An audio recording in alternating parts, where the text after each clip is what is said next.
কেমন আছো ভাই? ভালো মন্দ মিলিয়ে ভালোই আছে, আলহামদুলিল্লাহ। এটা কি ডিপ্লোম্যাটিক অ্যান্সার? স্যার না, ডিপ্লোম্যাটিক অ্যান্সার না। কারণ লাইফে তো স্যার ভালোও চলতে থাকে, আবার খারাপও চলতে থাকে।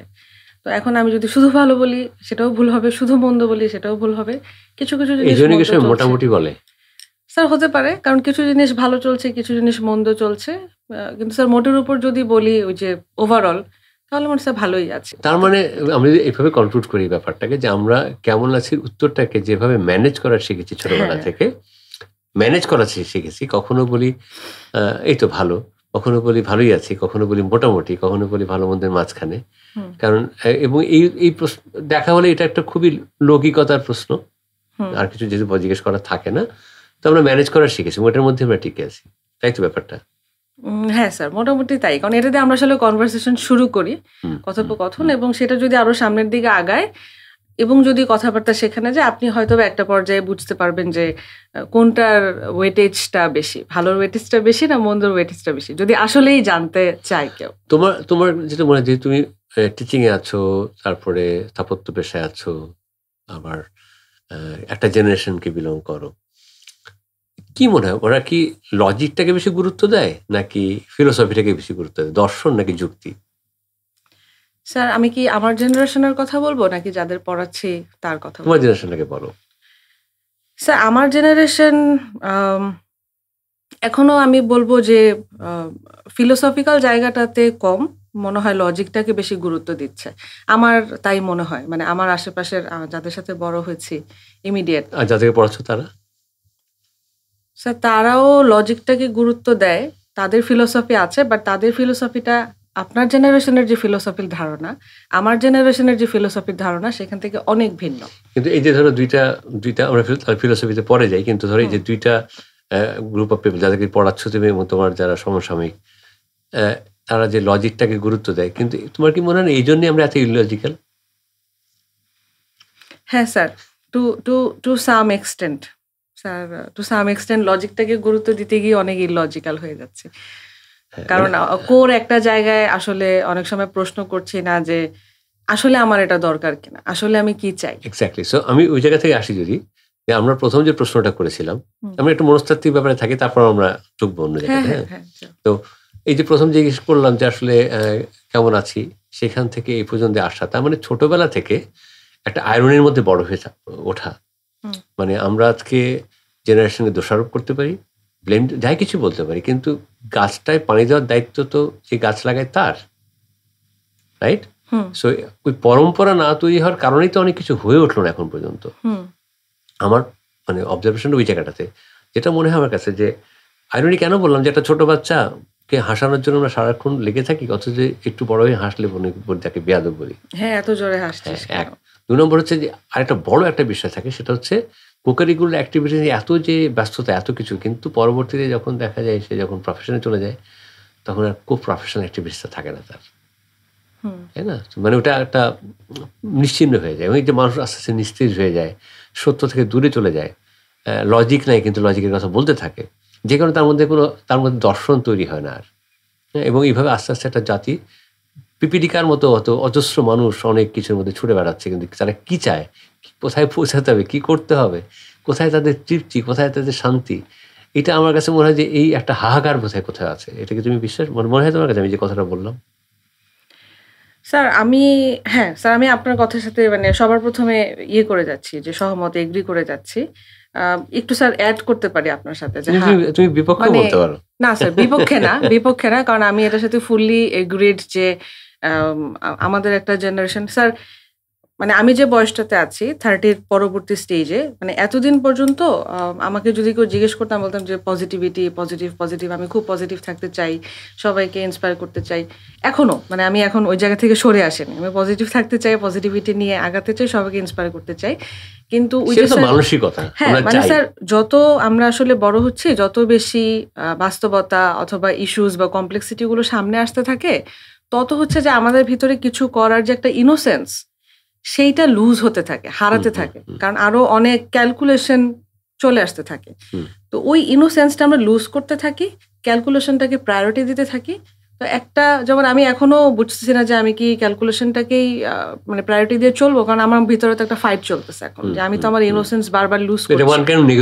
হ্যাঁ, নেগোসিয়েশন স্টেজটা চলতেছে। তা আমার ধারণা যে 35 এবং 40 পরে, মানে এখন যখন চিন্তা করি যে না বয়স তো বাড়ছে, সারা জীবন তো বাঁচবো না, এটা যদি গড়ায়ওটাকেও ধরে নেই, তাহলে আর কি যেরকম মাথায় ঘুরছে যে না মানে 40-র ভিতর আই হ্যাভ টু ডিসাইড যে শুধুমাত্র ক্যালকুলেশন নাকি ইনোসেন্স, কোন জায়গাটাতে আসবো বা একটা জায়গায় হয়তো বা পৌঁছে যাবো।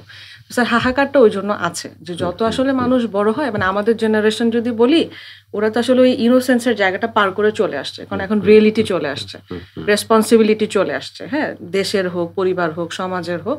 তো তখন ওই ইনোসেন্সটা লুজ করছে।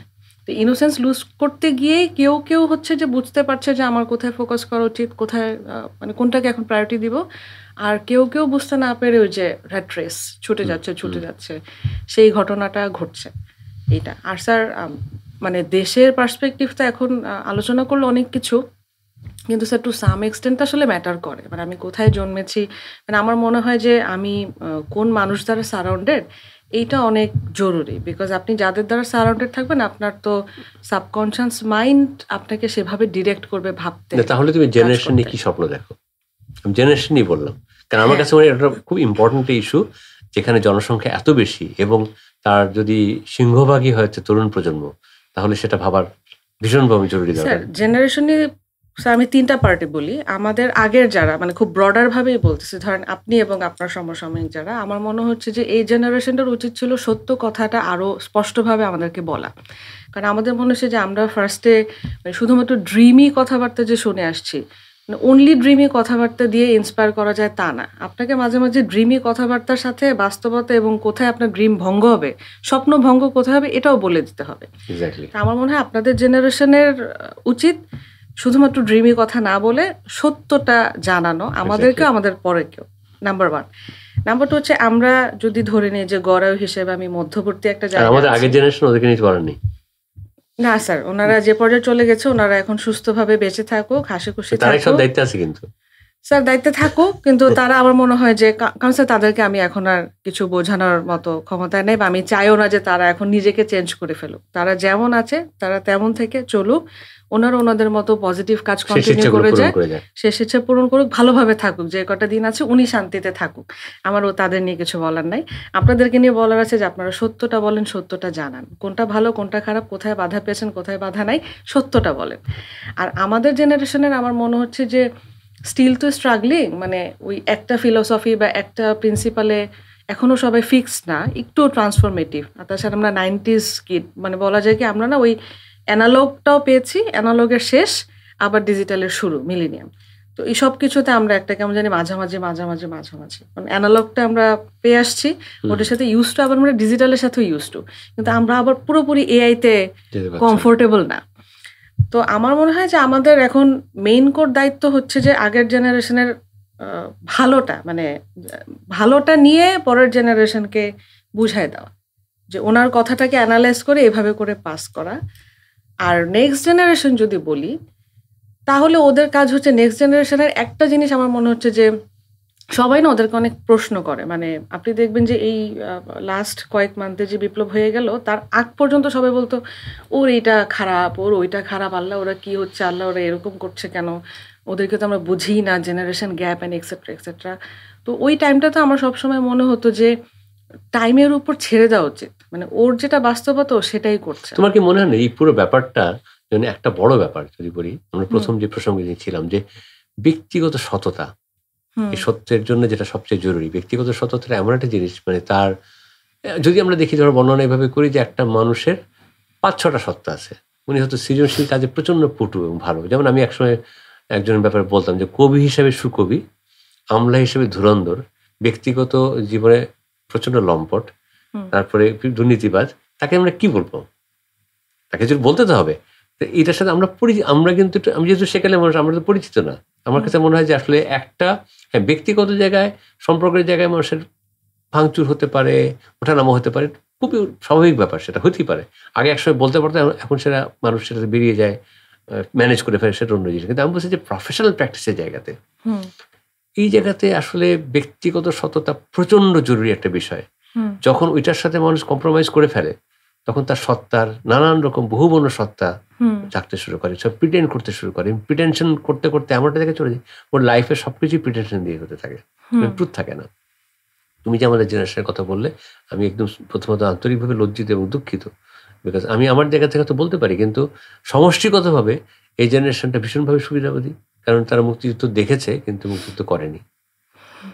তারা সমস্ত সুবিধা ভোগ করেছে তারা, কিন্তু যাদের যুদ্ধ করতে হয়েছে, কিন্তু সত্যি কথা বলার তাদের দায়িত্ব ছিল, আদর্শিক জায়গাটা স্ট্রং রাখাটা তাদের উচিত ছিল ভীষণভাবে। এটা না করার জন্য আসলে মানে আমি আমার জায়গা থেকে লজ্জিত দুঃখিত বলতে পারি, কিন্তু বাকি সবার কি করবে আমি জানি না। আমি যে কথাটা বললাম যে এই যে সত্তাকে বিভক্ত করে ফেলা, এটা মনে কিন্তু টর্চার। কিন্তু এটা একটা সময় যখন সামাজিক রীতি হয়ে যাবে, তখন মানুষ দেখা যাবে যে টিকে থাকার জন্য আমাকে 4 রকম সত্তা নিয়ে বেঁচে থাকতে হবে। এরকম একটা জায়গায় এসে তুমি যে পড়াচ্ছ স্টুডেন্টদেরকে, করে বেরিয়ে এসে কি করবে? স্যার না, আমি এই জায়গাটাতেই নেগোশিয়েট করতে চাই। আপনি যে বলছেন যে সত্তার জায়গাটাকে আমরা মানে ডিভাইড করে ফেলছি, এটা বাধ্য হচ্ছি। এটা আমার মনে হয়েছে কি আমাদের জেনারেশন পর্যন্ত টু সাম এক্সটেন্ট সত্য। হ্যাঁ, কারণ আমরা সত্তার জায়গাটাকে ডিভাইড করে ফেলি বা প্রিটেনশাসে চলে যাই। কিন্তু আমার স্টুডেন্ট যারা, হ্যাঁ, আমি ওদেরকে নিয়ে দেখেছি, ধরেন আমরা কমপ্লেন করছিলাম যেটা আমি বারবার বলছি যে আমরা অনেক সময় কমপ্লেন করছি, ও এটা করে না কেন, ও এটা করে না কেন। তা আমার মনে হচ্ছে যে ওরা আবার ওই রিগেন করছে, মানে ও যেটা, ওর ট্রুথফুলনেস যেটা, ও সেই জায়গাটাতেই থাকে। ও কখনোই মানে আপনি এটা করেছেন বা আপনি ইন্সপায়ারেশন দিচ্ছেন বা আপনি খুব ড্রিমি কথা বলছেন বলে ওর করতে হবে, এই জায়গাটা থেকে ওরা কিছুটা বের হয়ে এসেছে। এটা কি ফ্যামিলি ইনফ্লুয়েন্সের কারণে? দেখো, ইনফ্লুয়েন্স একটা বড় ব্যাপার, তাই না? ফ্যামিলি ইনফ্লুয়েন্স আছে, একাডেমিক এনভায়রনমেন্টের ইনফ্লুয়েন্স আছে, বন্ধুদের ইনফ্লুয়েন্স আছে, দেশের ইনফ্লুয়েন্স, সব সোসাইটির ইনফ্লুয়েন্স আছে। কোনটা বেশি মনে হয়? স্যার আমাদের টাইমে আমার মনে হয় যে ওপেন ইনফরমেশনের প্রভাব, নট অনলি ফ্যামিলি ইনফ্লুয়েন্স। আমাদের টাইমেও টু সাম এক্সটেন্ট ইনফরমেশন বা স্কিল, হ্যাঁ, টেকনোলজির প্রভাব। মানে আমাদের টাইমেও কিন্তু to some extent skill development, information, এগুলোর জন্য আমরা, হ্যাঁ, বই, লাইব্রেরি এগুলোর প্রতি ডিপেন্ডেন্ট ছিলাম, কিন্তু আমরা কিন্তু আমাদের সিনিয়রসদের প্রতিও ডিপেন্ডেন্ট ছিলাম যে ওনার সাথে কথা না বললে। কিন্তু এর সাথে ভ্যালু সিস্টেমের মানে ঝামেলাটা কোথায় হলো তোমার মনে হয়? স্যার ভ্যালু বলতে কি, মানে মূল্যবোধের কথা বলছেন? স্যার ভ্যালু সিস্টেমের ঝামেলা, স্যার আমার মনে হয় যে ওইটা মানে লং স্টোরি যদি বলি, মানে এডুকেশন সিস্টেম একটা প্রবলেম। আর একটু হচ্ছে তুমি যদি শিক্ষকতা করছো, এটা তোমার কাছে জানতে আমি খুবই আগ্রহী। স্যার মানে আপনার মনে হচ্ছে যে মূল্যবোধ ধীরে ধীরে অবক্ষয়ের দিকে যাচ্ছে? একটা দায়িত্বের ব্যাপার আছে না, মানে তুমি শিক্ষকতা করছো, তুমি একটা খুব স্বনামধন্য বিশ্ববিদ্যালয়, বুয়েট তো খুব ছোটখাটো জায়গা না, সেখানে স্থাপত্য পড়াচ্ছ তুমি, সেখানে মনে হয় যে এই যে মূল্যবোধ দিয়ে আমরা এতক্ষণ যা কিছু বলে যাচ্ছি, দেখো একটা জায়গাতে আমরা আলোচনায় পৌঁছাবো নিশ্চয়ই, তাই না? সেইটার উদ্দেশ্যটা কিন্তু ঘুরায় ফিরে কিন্তু জেনারেশন। স্যার মূল্যবোধের জায়গাটা, শিক্ষকতার মূল্যবোধের জায়গাটা আমি বলি যে একটা টাইমে ধরেন স্যার আমি যে শিক্ষকতা করতাম, মানে শিক্ষকতা করতাম না, মানে আমাকে যখন আগে প্রশ্ন করতো যে তুমি মানে কি হবা, বা যখন স্থপতি হব ফাইন, কিন্তু আমার মাথায় ছিল যে কোনো না কোনো ওয়েতে আমি শিক্ষকতার সাথে জড়িত থাকবো। এটা নেসেসারি না যে স্থাপত্য শিক্ষার শিক্ষক, মানে আমি আমার স্কুল কলেজের টিচার্স দ্বারা অনেক ইন্সপায়ার্ড ছিলাম, এটা আমি সব জায়গাতেই বলি, একদম ওপেন সিক্রেট, অনেকেই জানে। So I was too much inspired, মানে আমার স্কুলের যারা টিচার্স, হ্যাঁ, তাদের দ্বারা, স্কুল কলেজে। স্যার কারণটা হচ্ছে যে আমার মনে হচ্ছে যে মানে আমার যা কিছু লার্নিং, মানে ফ্যামিলি একটা টাইপ লার্নিং দেয়, ফ্যামিলি আপনাকে হয়তো বা সোশ্যাল একটা লার্নিং দেয়, মানে এডুকেশন প্রসেস, ইন্সপিরেশনের প্রসেস, মানে ওভারঅল তোমার ধরো থাকে না, আমরা ছোটবেলায় কি হয়, স্বাধীনভাবে অনেক কিছু ভাবতে পারলে, শিখতে পারলে। স্যার একটা বড় জায়গা হচ্ছে অ্যাপ্রিসিয়েশন। ওকে, আমাদের হোল প্রসেসে মানে শিক্ষার যে প্রসেসটা ছোটবেলা থেকে, প্রাইমারি থেকে বলেন, স্কুল, কলেজ, ভার্সিটিতে অ্যাপ্রিসিয়েশন, বা আমাদের সমাজও কালচারালি আমরা অ্যাপ্রিসিয়েট করতে খুব ভয় পাই, অ্যাপ্রিসিয়েশনের জায়গাটা নাই। সামহাও ভয় পাই নাকি কার্পণ্য আছে একটা, স্যার প্রচন্ড রকম কার্পণ্য, মানে অল্প না, আমরা খুবই কৃপণ, অ্যাপ্রিসিয়েট করতেই চায় না, কোনো কাজকে অ্যাপ্রিসিয়েট করতে চায় না। তো আমার সামহাও স্কুল কলেজ লাইফটা অ্যাপ্রিসিয়েশনের ভিতরে কেটেছে, মানে নিজের চেষ্টায় হোক, পরিশ্রমে হোক, মানে খারাপ ঘটনা জানে তা না, বাট আই ওয়াজ ইন্সপায়ার্ড। আমার মনে হচ্ছে যে আমাদের টিচার ইন্সপায়ার করার চেষ্টা করেছিল, ওই অ্যাপ্রিসিয়েশনটা আমার ক্ষেত্রে ওয়ার্ক করেছে। তো আমি যখন স্টুডেন্ট লাইফে ছিলাম, তো তখনও আমি আর্কিটেকচার বুঝতে স্ট্রাগল করছিলাম, অথবা আমারও শিক্ষা জীবনে, ভার্সিটি লাইফে মনে হয়েছে যে অ্যাপ্রিসিয়েশনের অভাব। কোন সেন্সে স্যার বলছি যে আর্কিটেকচার এডুকেশন একটা মানে গ্রামার একটা, সেখানে ভুল থাকতে পারে। মানে একটা স্টুডেন্টকে আপনি এখন মানে শুধু কি আর্কিটেকচার পড়াচ্ছি সেইটা দিয়ে আমি জাজ করব? আমি যখন একটা শিক্ষক পজিশনে আছি, ও যখন বিভিন্ন সোসাইটি থেকে একটা জায়গায় আসছে, আমি যখন একটা ক্লাসে গিয়ে বিভিন্ন রকম সোসাইটির মানুষকে একসাথে পড়াচ্ছি, তখন ওদেরকে ইন্সপায়ার করা এবং অ্যাপ্রিসিয়েট করাটা আমার দায়িত্ব। এবং কোন স্টুডেন্টকে কিভাবে আমি অ্যাপ্রিসিয়েট করব, সেটা খুঁজে বের করা আমার মনে হয়েছে যে আমার দায়িত্ব। তো হয়তোবা আর্কিটেকচারে ভুল করছে, ওর হয়তোবা আরেকটা জায়গায় ভালো দিক, সেই দিকটাকে অ্যাপ্রিসিয়েট করে আমি কিন্তু ওর আর্কিটেকচারের ভুলটা শুধরাতে মানে একটু মার্কেটিংতে বলতে বলছি লেখাপড়ায় ভুল করছে। একদম লেখাপড়া যেটা বেসিক গ্রামার বেসিক, কিন্তু এটা কিন্তু একটু প্রফেশনে এসেও ভুল করতে পারে, তাই না? ভুল হ্যাঁ করছে প্রফেশনে এসেও করতে পারে। তা আমার মনে হচ্ছে যে মানে যে ভুল করছে তাকে ভুলটা ধরিয়ে আপনি কোন ওয়েতে দিবেন, কোন টোনে দিবেন, কিভাবে বলবেন, সেই জায়গাটাও ম্যাটার করে। সে সেই ভুলটা পরবর্তীতে কি রিপিট করবে নাকি করবে না। এই অ্যাপ্রিসিয়েশন অভাবেই কি এরা এখনো বিক্ষিপ্ত থেকে গেল? হ্যাঁ স্যার, আমি আপনার ওই যে আগের প্রশ্নের সাথে এটা একটু রিলেট করা, আপনি মূল্যবোধের একটা কথায় ছিলেন, ভ্যালু। আমি শিক্ষকতা নিয়ে কথা বলছিলাম, তো আমি ওই জায়গাটাতে আসতে চাচ্ছিলাম যে মানে শিক্ষকতায় আসার পেছনে দুইটা মানে আপনার দুইটা দিক থাকবে তো প্রফেশনাল। একটা হচ্ছে যে আপনার একটা কজ, যে কোন কজে আপনি কাজ করতে চান, একটা ফিলোসফি থেকে। আর আরেকটা হচ্ছে যে না আপনার ব্রেড এন্ড বাটারের একটা ওয়ে লাগবে। তো ওই শিক্ষকতায় যখন মানুষ আসছে, মানে আমার মনে হচ্ছে যে শুধু ব্রেড এন্ড বাটার চিন্তা করে কেউ যদি আসে, তখন মূল্যবোধটা টু সাম এক্সটেন্ট কম্প্রোমাইজ হতে পারে বা নাও হতে পারে, অথবা সে কারণে হচ্ছে কিনা না। কিন্তু কেন হবে ব্রেড এন্ড বাটারের মূল্যবোধ অপেক্ষা হবে কেন? কথা না না স্যার, মানে হচ্ছে যে শিক্ষকতা যখন আমি করছি স্যার, আমি একটু বলে নি, আমি মাঝে স্টুডেন্ট লাইফে মানে আমার মনে হচ্ছিল যে মানে প্রাইমারি জায়গায় হাত দেওয়া দরকার, মানে বাচ্চা কাচ্চা এখনো মনে হচ্ছিল না আমার। এখন আমি 2013 থেকে 2018 এই কয়েক বছর একটা ছোট আমার বাসায় ছোট একটা স্কুল রান করতাম, happy dot art and craft school নামে। একদম বেসিক ছোট ছোট বাচ্চারা 5-6 পর্যন্ত আসতো আমার কাছে ড্রয়িং, একদিন ড্রয়িং আর ক্রাফট শিখতো। এবং তখন ড্রয়িং করতে গিয়ে আমি পরে দেখলাম যে আমার কাছে যে গার্জিয়ান আসে তারা চায় না যে আমি ক্রাফট করাই, তারা শুধু স্কুলের সিলেবাস দিয়ে স্কুলের সিলেবাস করাতে বলে। তো আমি তখন একটা টেকনিক ঢুকালাম, আমি বললাম যে ফাইন, আমি একদিন স্কুলের সিলেবাস করাবো, কিন্তু বাকি একদিন আমাকে আমার মতো করতে দিতে হবে, অ্যান্ড দে এগ্রিড। তো ওই জায়গাটা নিয়ে কাজ শুরু করলাম, কারণ আমার ওই যে বারবার মনে হচ্ছিল যে নট এনাফ অ্যাপ্রিসিয়েশন অথবা অ্যাক্সেসিবিলিটি নাই একটা জনগণের আসলে অনেক কিছুতে। তো এখন ওই যে এই জায়গাটা নিয়ে যখন আমি শিক্ষকতায় আসছি, তখন স্টুডেন্টদেরকে মানে আপনি শুধু ক্লাসে গেলেন, আপনার একটা সিলেবাস আছে, আপনার স্লাইডস রেডি আছে, দেয়ার আর টেক্সট বুক। আপনি ক্লাসে গেলেন, আপনি টেক্সট বুকে যা আছে তা পড়ালেন, ওর পরীক্ষা দিল, ক্লাস টেস্ট দিল, নাম্বার দিলেন, আপনার ব্রেড এন্ড বাটারের জন্য এতটুকু এনাফ।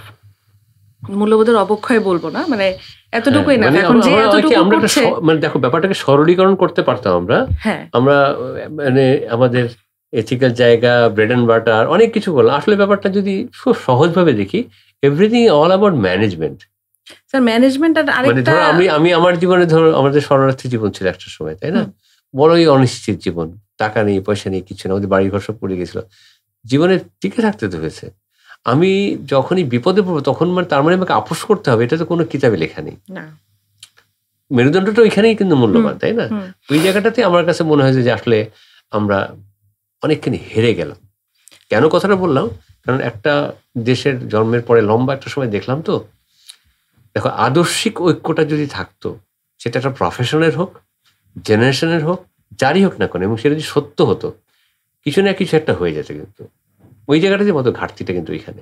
আমরা কিন্তু দিন কাটাচ্ছি, শখের বসে অনেক কিছু করে ফেলতেছি, প্রিটেন্ড করে বলছি আমি এটা করি বলতেছি, কিন্তু আদর্শিক ঐক্য ওইটাই কিন্তু সোসাইটিকে অনেক সমৃদ্ধ করে ফেলে। সেই জায়গাটা থেকে আমার মনে হয় যে আসলে যদি আমরা একটু অন্যদিকে যদি যাই, তাহলে তোমার ওই বুয়েটে আর্কিটেকচার পড়াশোনা করেছো, কেমন ছিল ছাত্র জীবন তোমার? স্যার অনেক আপস এন্ড ডাউনস গেছে, মানে ছাত্র জীবন যে খুব স্মুথ ছিল তা বলবো না। এটা কি টিচারদের কারণে নাকি সোসাইটির কারণে নাকি ফ্যামিলির কারণে?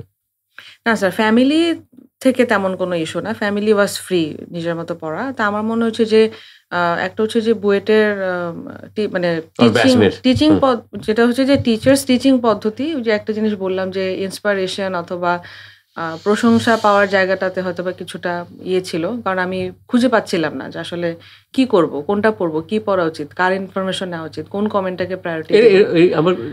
আর ব্যাচমেটদের জাজমেন্ট, টিচার হয়ে গেছো, হ্যাঁ, এত ছোট মনের কেন এরা?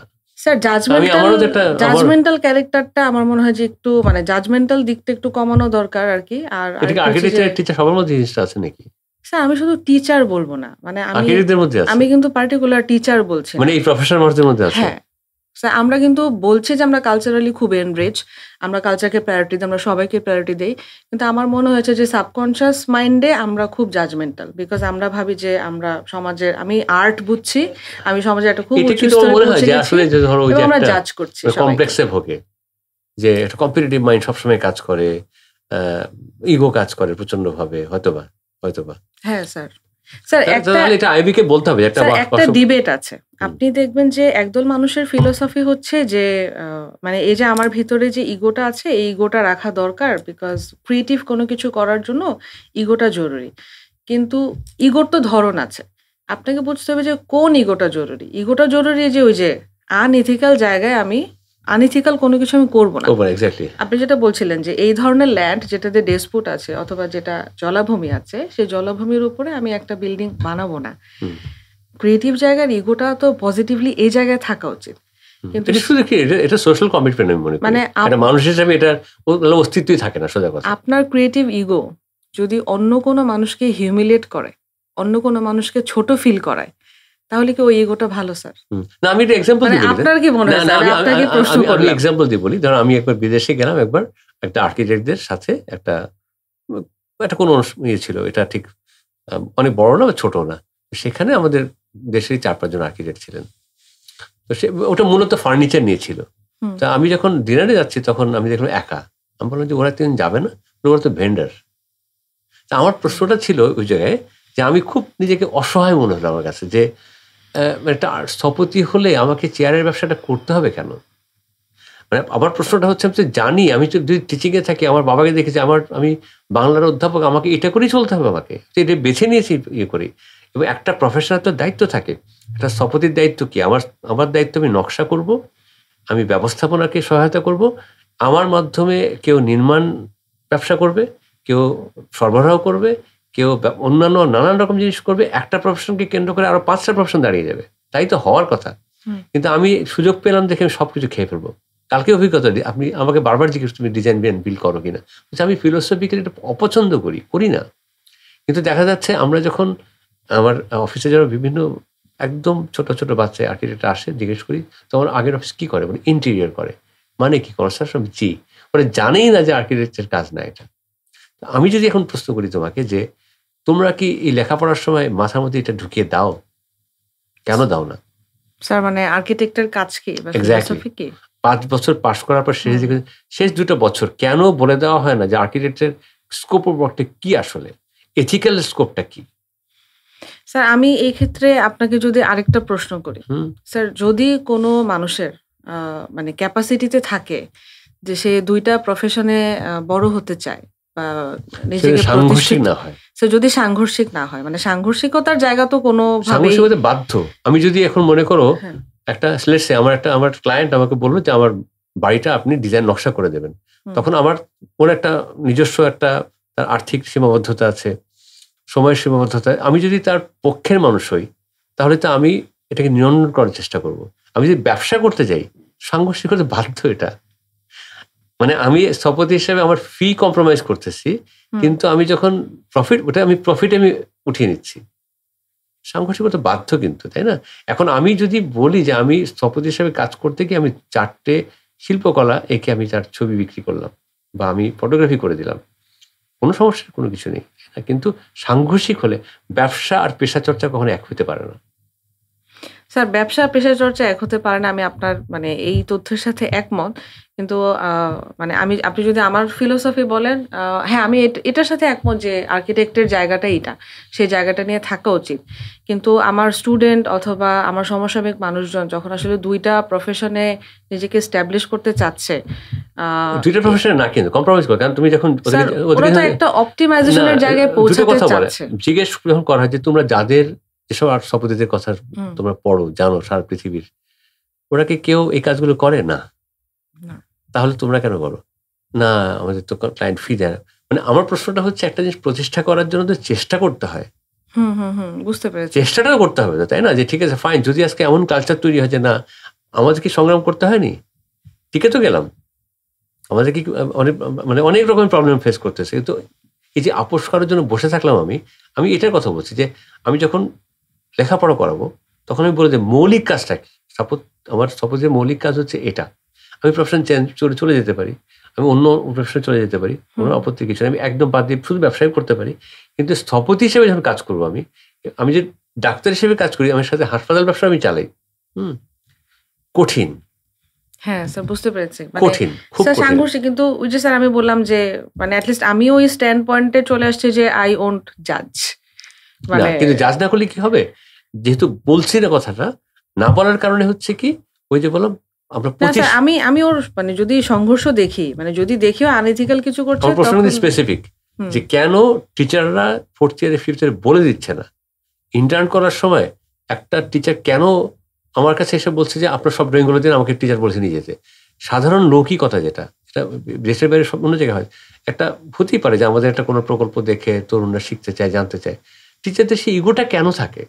কেন বলতে না আপনি এই প্রজেক্টটা আমরা একটু বুঝতে চাই, জানতে, আমার ছাত্ররা জানলে খুশি হবে। এবং স্থপতির মূল কাজটা কি সেটা বলতে কার্পণ্য করবে কেন? এখানে দ্বিধাটা কোথায়?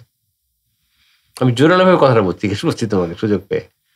না স্যার, মানে আপনার পার্সপেক্টিভে যদি মনে হয় যে টিচার দ্বিধান্বিত, মানে হয়তো যাদের সাথে আপনি ওঠা বসা করেছেন হতে পারে, কিন্তু এখন হয় কিনা স্পেসিফিকলি বলে কিনা কখনো? না স্যার, আমি আমার যতটুকু পেয়েছি সেটা বলবো না, বাট এখন যতটুকু দিচ্ছি, অনেক বছর তো হয়ে গেল, 7-8 বছর হয়ে গেল টিচিং এ। তো আমার মনে হয় না যে আমি আমার কোনো স্টুডেন্টকে জানাচ্ছি না যে আর্কিটেক্টের কাজ কি। দেখো, আমি এটা আবারও বলি তোমাকে, তুমি হয়তো ব্যক্তিগত একটা বলতে পারো, আমি বলছি কালচারের কথা বলছি। ধরো লেটস সে আমাদের আইবি আছে, নতুন ধরো এবছর সব মিলিয়ে আমাদের ধরো 500টা আর্কিটেক্ট বেরোলো, কথার কথা, তাদেরকে একসাথে করা হলো, বলা হলো যে এই প্রফেশনটা কি, স্থপতিদের স্কোপ অফ ওয়ার্ক কি হতে পারে, এর বাইরে আর কি চর্চা করে মানুষ, কোনটা ঠিক কোনটা ভুল, তারপর মানুষ বেছে নেবে জিনিসটাকে। এই যে ক্লিয়ারিটি একটা পরিষ্কার করে দেওয়া, এই জিনিসটা না হওয়ার কারণে কিন্তু আমাদের এই এত রকমের এলোমেলো ভাব। স্যার ওই টাইমে বলছি যে এই কালচারটা ছিল, তবে মানে ভেরি রিসেন্টলি আমি বা আমার সমসাময়িক যারা টিচিং এ আছি, আমরা কিন্তু স্টুডেন্টদের সাথে খোলাখুলি আলোচনা করি যে কি কি হতে পারে, কি কি মানে আগে একটা ব্যাপার ছিল যে তুমি খুব ফর্ম বেসড আর্কিটেকচার পড়াশোনা করে আসছো, তোমাকে এইটাই করতে হবে।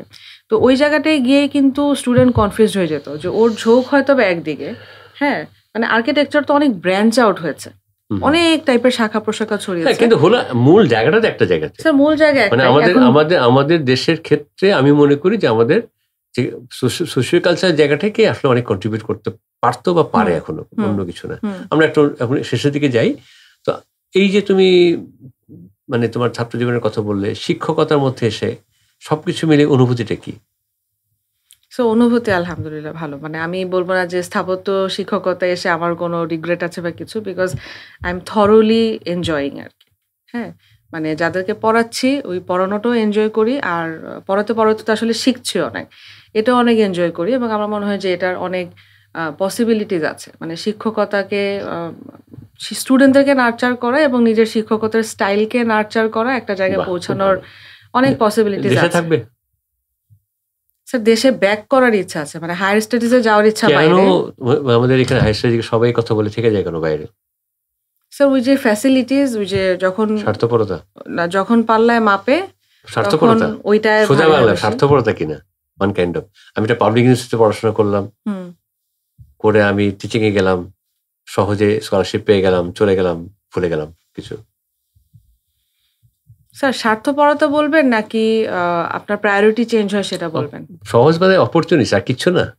মানে সুযোগ চাইলে তো অনেক কিছু সুযোগ নেওয়া যায় আসলে, মানে ওই জায়গাটাতেই তো সমঝোতাটা, নেগোসিয়েশন তো ওই জায়গাটাতে, তাই না? যে আমি কোনটা করব কোনটা করব না। বিবেচনাবোধ কথাটা কেন আমরা বলি?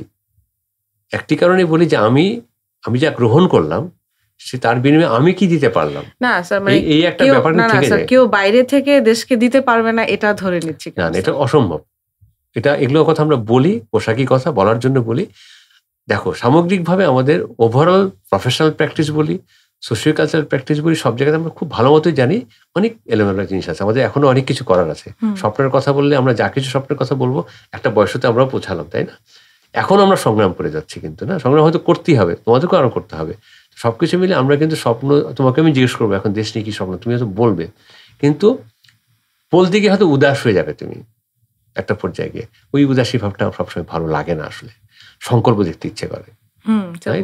এই জন্য আমি তোমাকেও বলি যে তুমি দেশ নিয়ে কি স্বপ্ন দেখো। স্যার দেশ নিয়ে এখন কি স্যার নিজের যে উদাসীনতা চলে আসতেছে, মানে আমি কি শুধুমাত্র আমার পার্সপেক্টিভটা বলবো? তোমারটাই বলবে। আচ্ছা স্যার, দেশ নিয়ে যদি একটা বেসিক জায়গায় বলি, আমার মনে হয় যে দেশে এখন মূল যেখানে স্বপ্ন কাজ করা দরকার সেটা হচ্ছে যে শিক্ষা ব্যবস্থা এবং প্রাইমারি শিক্ষা ব্যবস্থা, মানে একদম ছোটদেরকে ইন্সপায়ার করা, আমি বারবার বলবো, এবং হচ্ছে যে প্রশংসা করে করে ওদেরকে শেখানো যে কোনটা হওয়া উচিত। এই জায়গাটা ঠিক হবে। এই স্বপ্নটা আমার মনে হয় যে বাস্তবায়ন হলে, ওই কালচারটা তৈরি হলে আরো অনেক কিছু অটোমেটিক ঠিক হয়ে যাবে। ঠিক আছে, কারণ প্রবলেম তো আসলে অনেক কমপ্লেক্স, মানে আমাদের ফিনান্সিয়াল ইকোনমিক ইস্যুস আছে, কালচারাল আইডেন্টিটির ইস্যু আছে, পলিটিক্যাল ইস্যু আছে। কিন্তু আমার যেহেতু আমি এডুকেশন সেক্টরে আছি, আমার কাছে এই ব্যাপারটা খুব মানে প্রাইম ফোকাস মনে হয়। এবং প্রাইমারি শিক্ষা স্যার বলছি, আমি কিন্তু ভার্সিটি লেভেলেও বলছি না, মৌলিক, একদম মৌলিক বেসিক, মানে কেজি নার্সারি থেকে শুরু করে 1 2 3 4 5 এই জায়গাটার শিক্ষা ব্যবস্থাটাকে যদি অনেক ফোকাস করে, অনেক ক্রিয়েটিভ ভাবে, অনেক ভালোভাবে শেখানো যেত। স্যার আমাদের কাউকে না কাউকে দায়িত্ব নিয়ে করতে হবে। অনেক বেশি রাজনীতি প্রভাবিত তো, অনেক বেশি। হ্যাঁ স্যার, রাজনীতি আদর্শ প্রভাবিত না, আদর্শ প্রভাবিত না, রাজনীতি প্রভাবিত, রাজনীতির প্রভাব তো আছেই। কিন্তু আমার মনে হয় যে আমরা যারা আছি, শিক্ষকতা আছি, দেশে আছি, আমরা কোনো না কোনো ভাবে তো আসলে ওই রাজনৈতিক ব্যক্তিত্ব বলি, মন্ত্রণালয় বলি, তাদের কাছে যেতে পারি। মানে তার হয়তো আইডিয়াটা নাই, আমার তো আইডিয়াটা আছে, আমি আইডিয়াটা নিয়ে যেতে পারি। যেহেতু তুমি স্বপ্নটা দেখো যে আইডিয়াটা নিয়ে গেলে তারা যদি শোনেন, বোঝেন, তাহলে দেশে ভালো, দেশের মঙ্গল হবে। এবং আসলে এই যে এতক্ষণ আমরা অনেক কিছু নিয়ে কথা বললাম, সারমর্মটা যদি এভাবে টানি যে আসলে আমরা আসলে একটা সত্য জানার চেষ্টা করছি, আর কিছু না। হ্যাঁ জি স্যার, একদম বেসিক যেটা, যে সত্যটা কিন্তু খুবই স্পেসিফিক। সত্যটা কিন্তু এত পার্সেন্ট হয় না। আমরা ওটা অ্যাচিভ করার জন্য বেঁচে থাকি কিন্তু, রাইট? সো আমার তোমার সাথে কথা বলে আমারও খুব ভালো লাগলো। তুমিও খুব ভালো ভালো কাজ করছো। তুমি যথেষ্ট সপ্রতিভা মানুষ। আমার প্রথম দেখা হলো তোমার সাথে, খুবই ভালো লাগলো। এবং তোমার মতো একজন শিক্ষক বইটা আছে, সেটা জেনে আরো বেশি ভালো লাগলো। আমিও তোমাকে অনেক কিছু বললাম, আমিও জানলাম, আমারও ভালো লাগলো, জানি না। সো হয়তো আবার কখনো কথা হবে। ভালো থাকবে। থ্যাংক ইউ স্যার, ধন্যবাদ। আপনিও ভালো থাকবেন। আপনার জন্য এবং আপনার যত ভেঞ্চার্স আছে সবকিছুর জন্য শুভকামনা। তোমার জন্য শুভকামনা।